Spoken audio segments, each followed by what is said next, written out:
আমি পারি I can't আমি পারি না we can আমরা পারি we can't আমরা পারি না I can আমি পারি I can't আমি পারি না we can আমরা পারি we can't আমরা পারি না এতটুকু পর্যন্ত সাবজেক্ট এবং অক্সিলারি একটা কম্বিনেশন ঠিক আছে এরপরে আমরা ভার্বের ইউজ করব ভার্ব ইউজ করব কেন আমার বাক্যটাকে কমপ্লিট করার জন্য কি করার জন্য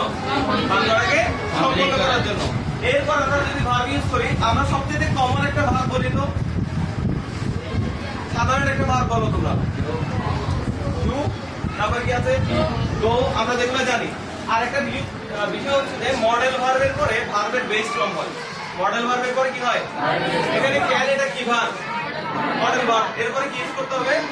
ভার্বের বেস ফর্ম তাহলে একবার প্র্যাকটিস করি আই ক্যান গো আমি যেতে পারি আই কান্ট গো আমি যেতে পারি না উই ক্যান গো আমরা যেতে পারি উই কান্ট গো আমরা যেতে পারি না আই ক্যান ডু আমি করতে পারি আই কান্ট ডু আমি করতে পারি না উই ক্যান ডু আমরা করতে পারি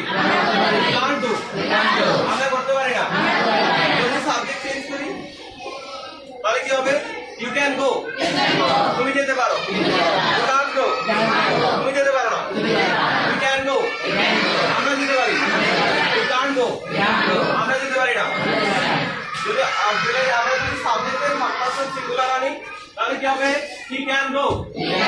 সে যেতে পারে হি কান্ট গো সে যেতে পারে না